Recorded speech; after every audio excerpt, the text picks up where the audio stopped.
Hey, now we got all our components installed. It's time to get all the software up and running. Welcome back. I'm Jason from Dad Talks Tech, the channel that's dedicated to PC components reviews and overviews, and occasionally the tutorial and education videos just like this one. So if you're new here, subscribe down below. And today we are finishing up our step-by-step guide to building your own PC. And we are installing Windows and drivers into the tower that we built last week. A lot of people on YouTube are throwing out videos for how to build all the components and build videos and time-lapse videos and all that, but they don't really show you what to do afterwards. So that's what we're going to go through today.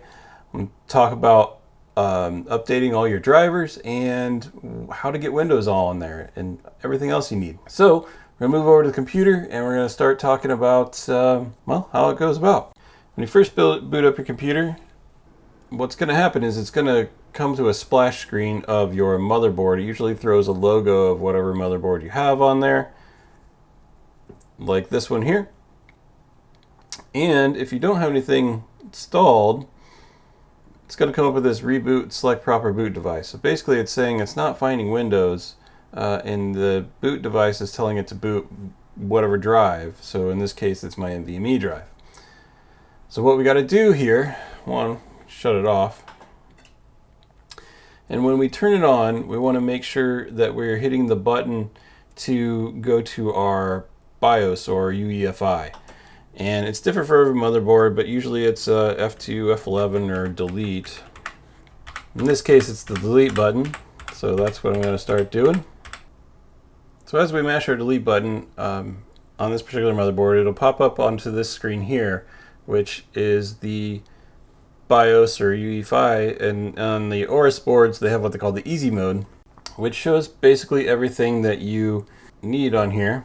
Couple things you want to take a look at to make sure that you have.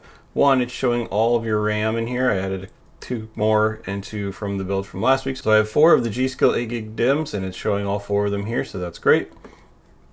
I have the Western Digital drive here, which is an NVMe, and then I have another SATA drive that is my spinning disk hard drive on there as well. So it's showing all of my drives and it's showing all of my RAM, showing which CPU I have and which version of the BIOS I have.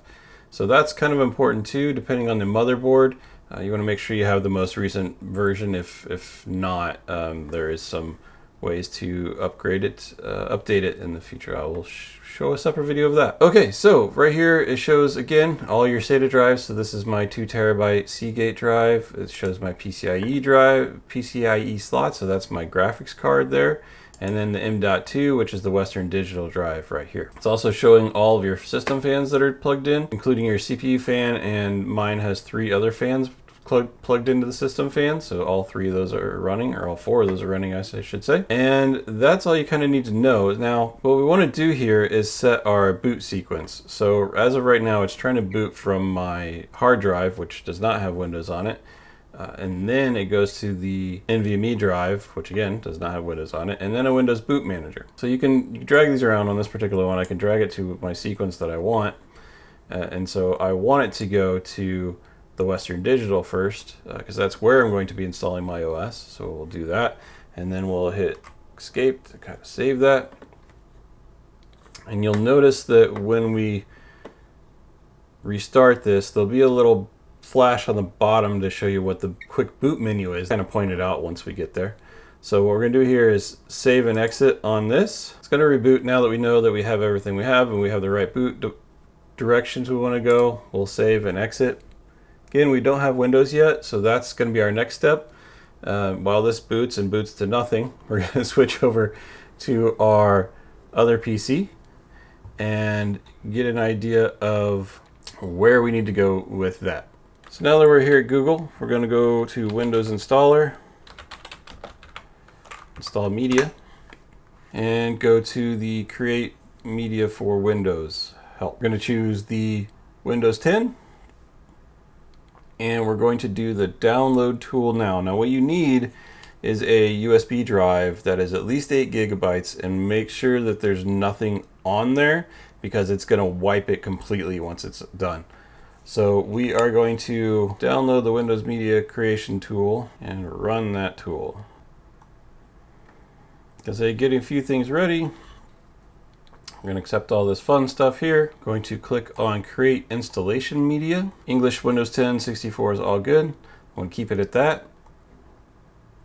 And we're going to do it to a USB flash drive. So click USB flash drive.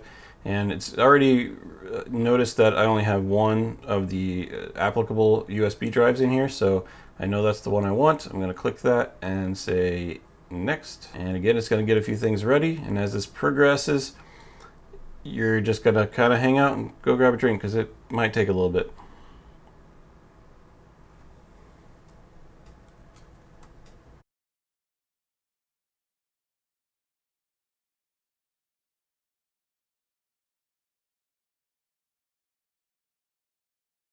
All right, now that our flash drive is ready, we just click our finish, cleans up its files, and that's it for this computer for now. So we'll go ahead and go back over to the other. Take our USB drive out of our old computer with our loaded Windows installer. And we're going to install that into a USB port on the new PC. I'm going to switch over to the other one here, boot it up, and get to where we're going.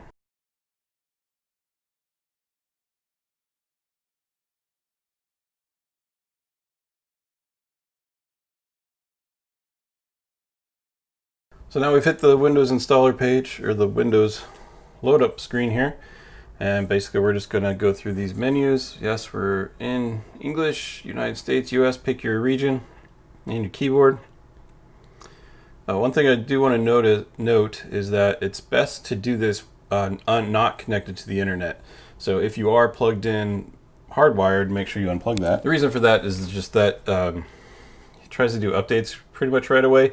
And also it wants you to sign into your Microsoft account. And if you don't have one, you don't really need to create a Microsoft.com account in order to get everything up and running.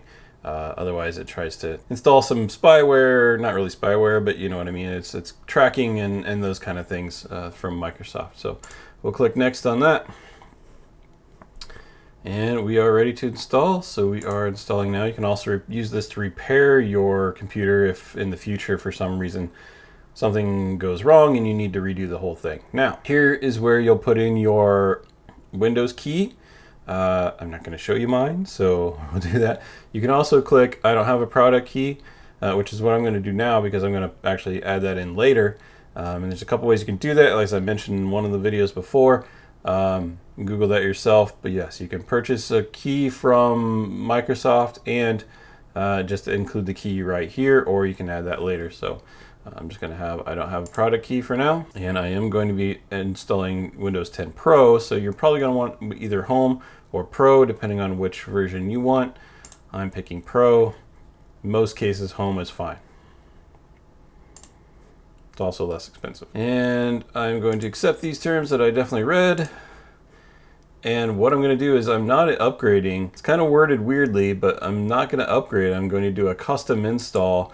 It really should be called clean install. Now, so when I'm looking at this, it's showing my two drives that I have in here. This drive 0 partition 1 is actually my 2 terabyte drive. Now, I already have some stuff on there, so I don't want to use that at all. That's not going to be my primary or anything. In fact, I probably should have unplugged that before going to install this to make sure that I knew the correct drive. So it can get a little confusing sometimes, so it's best to just have the drive that you're going to install Windows on to be plugged into this at this time. But I know that I'm actually wanting this allocated space here to have the install, so I'm going to choose that and just click next. And it's going to go through all these, getting the files ready, and this, depending on what you're installing this into, if it's an NVMe drive, it goes a little faster. If it's a spinning disk, it takes sort of a long time. But we're just going to let this install and let it go through the entire thing.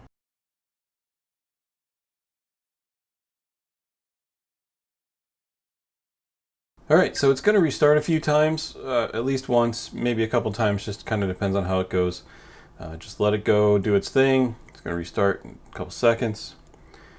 And it's going to do one of two things. It's going to either reboot onto the boot drive in which we installed, that we used to install Windows, or it's going to actually, depending on your boot order that we set up earlier, should it boot up Windows from the NVMe.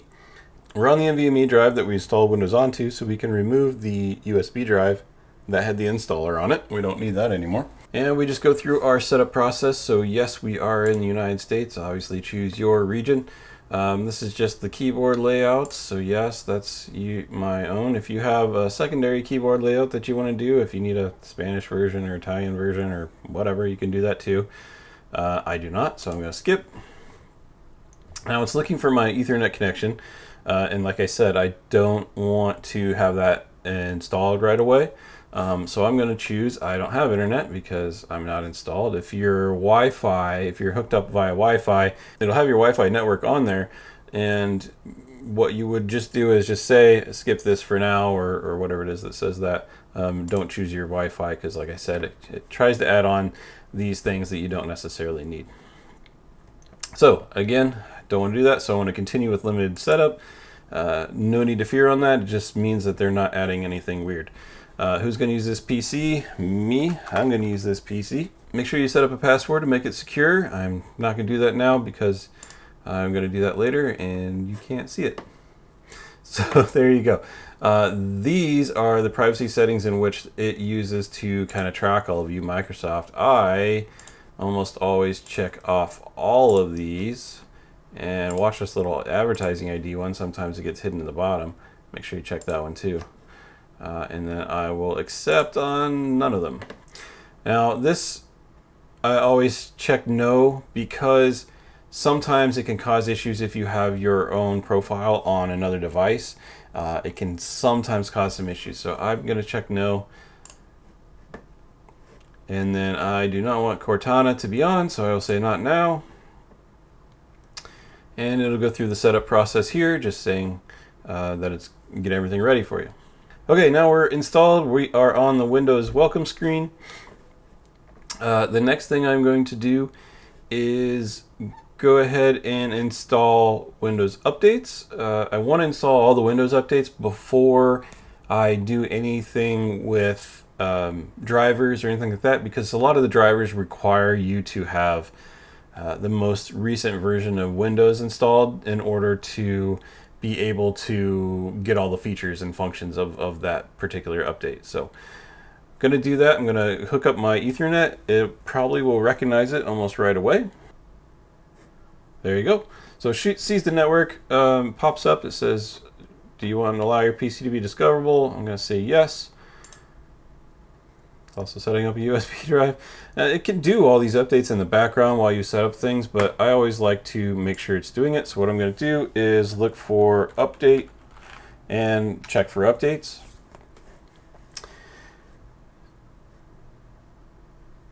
And I'm just going to click here for the check for updates.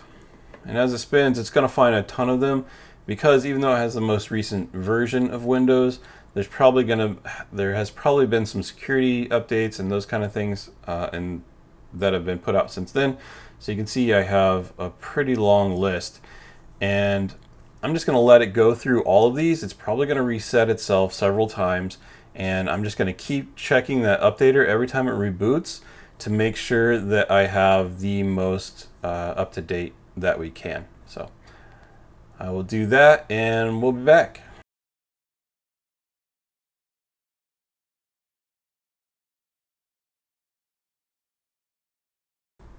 So now that we have everything on here set as a pending restart, and there's nothing else that says it's currently installing, you can schedule this to install afterwards if you're trying to multitask and install some games or something. But like I said, I like to update Windows first before I do anything else. So I'm going to restart it right now. And then we're going to go back and check and make sure there's no other updates, because some updates require previous updates to be installed first before the new updates will be allowed to be put in. So we're just going to reboot, let it go. So I'm back on the Windows home screen. Again, I'm going to check for updates. So I'm just going to go update. If you do get an error like this, just click retry. Hopefully it works. Okay, so you can see I've already got a couple more updates ready to go here, so I'm going to let them do their install, and once that's done, we'll probably have to do another reboot. In fact, there we go. Click it one more time just to check for some more. It looks like we're completely up to date for all of our Windows updates, so that's awesome. The next thing we're going to do, you can kind of see that our screen is kind of goofy. And so what I'm going to do is go look for the driver for my graphics card. So I have an AMD 5700 XT, and so I'm going to look for that driver download. And it's going to be this one right here. Understand. I have Windows 10 64-bit. You pretty much have 64-bit these days if you are using Windows 10. And I'm going to pick the most recent one. So there's a 20.7.2. Looks like released in July. So we'll download this one. And we can actually just run it from here. Okay, now that we're running the AMD software, the Adrenalin is what they call their drivers. So we're going to say yes to that. That's fine. We're going to install it there. And once this runs through too, it may reset your computer. Pretty much anytime you do a driver update, it may restart the computer, which is fine. It's what it's supposed to do, just to make sure that everything's up and set and ready to go. So we're going to install. It's going to give us our time remaining. Got about a minute and a half. And I will see you on the other side of that. Okay, it looks like we're finished. I'm going to click off the allow AMD to collect anonymous usage information because I don't like it. And then you can actually launch the AMD Radeon software. Same thing with NVIDIA. You just go to the NVIDIA page and find your video card and get the most recent drivers for that and run that program. Similar thing. I don't need to launch this because I think we're going to restart it anyway, so I will finish. All right, so once we're finished, so we're going to reboot our computer and then just go into our UEFI again. So I'm just smacking the delete button. So for me, I'm going into my BIOS. Now, the one thing that we do want to change, I'm going to do a little bit of overclocking, not exactly. I'm not overclocking the CPU or the GPU right now. It's another video that we'll have to get into another time. But I do want to make sure that, one, my boot sequences are correct.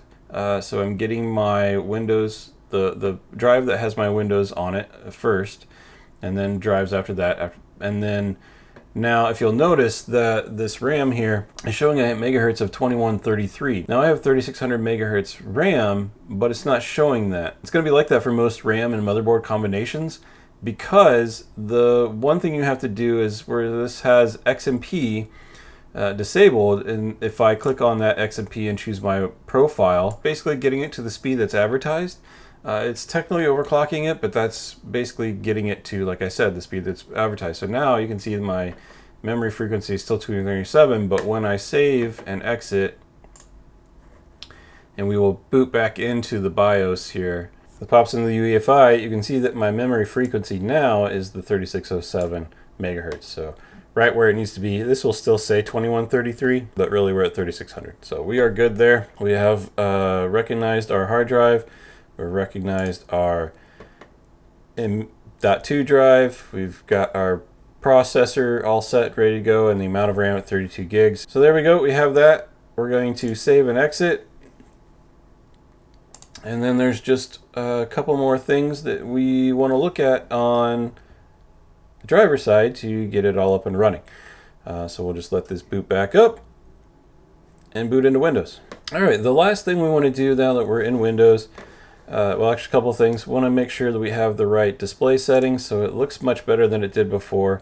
If you take a look, this monitor is maxes at 1920 by 1080, so we're all set there. And then one of the last things you want to look at, because it doesn't always capture your refresh rate, so you go to Advanced Display Settings and Display Adapter Properties for Display 1. Click on Monitor and make sure you have the hertz that you need. It'll be 59 if you have a 144, 120, 100, whatever it might be. That's where you're going to be at.